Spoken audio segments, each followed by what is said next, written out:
So, David. Yes, Michelle. So, interesting one. Everyone seems to think, how like there's always been like cities that were hotbeds for spying. Yes, there was Beirut. Yeah, Berlin. There was Berlin. Berlin was huge. Yes. London and Moscow. You had Moscow rules and London rules. Well, now everyone's saying it's Dubai. Of course. Why? Of course. All right, now think about it. Yeah. Okay, explain why. I know. Right.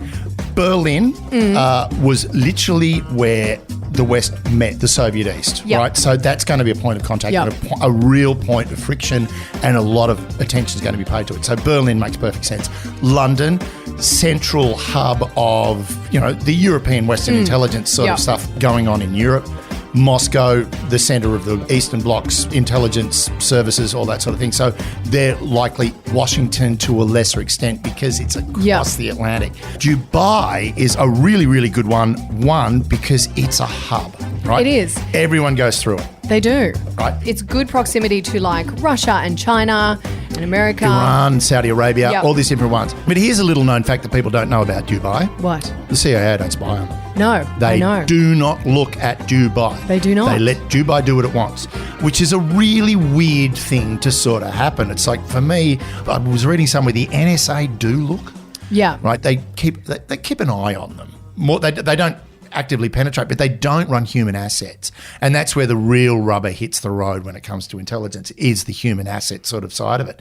Now, this was the point that I saw, they spy on the Saudis. Yeah. And funnily enough, every time they catch somebody spying on them, they call in the CIA station chief, because he's always a declared officer. They call him in and they go, "We'd like you to remove that guy now.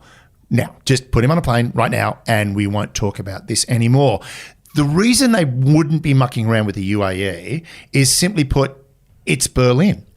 So they don't want to upset the apple cart when they're playing in that apple cart, I think, more than anything else, particularly when they're trying to work against Iran. They've got access to Iraq. There's all of these, and also Qatar. Qatar's become Problematic.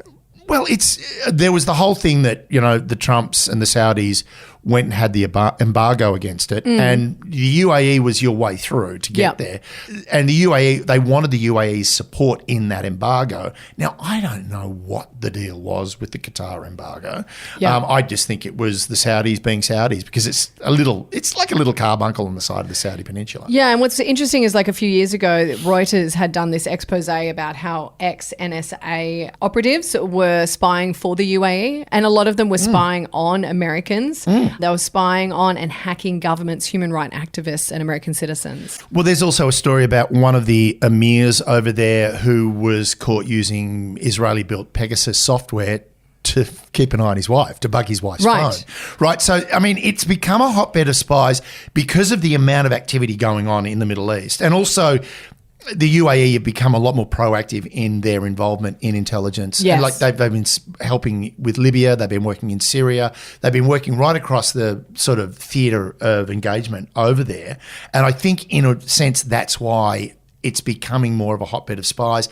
But basically, everyone flies through They there. do, and money talks over there. Oh, yeah. If you have lots of money, people don't really pay a lot of attention, because unlike their neighbours, they're not as strict with the Quran rules as right. most of them are. And look, that's another thing that's coming up, and we'll be talking about it in the next bite-sized episode.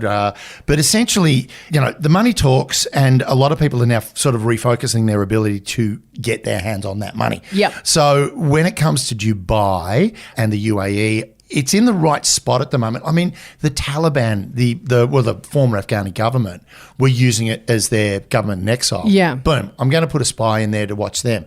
The Taliban were using it when they were doing their government in exile. So again, there's all of these opportunities for you to get inroads on targeted countries, targeted organisations, because they're all working through there. So if it's a hotbed of spies, do you think the spies just all hang out with each other? Well, that's the interesting thing about hotbed of spies is, and there's a weird honour amongst spies, right? I always found it interesting when I was working in Canberra, a guy I did theatre with, right? Canberra's a little hotbed of spies because all of our diplomatic missions are up there. Makes sense. Right? So, but here's the thing. Worked in the theatre with this guy. He was great. It was amateur theatre, but he was a great actor, really good fun. And if there was a party, he was the guy on the dance floor going freaking berserk. Yep. And then the day came along where across my desk comes the list of British declared intelligence officers. Yeah. He's one of them. And you're like, what? And I was like, ooh, could this be a problem? And do you think he knew about you? Probably because I used to tell people.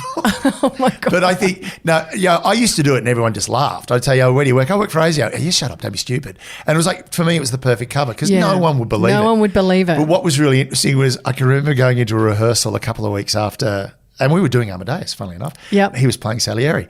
And going into a rehearsal for this thing, and I just suddenly started watching him a little differently.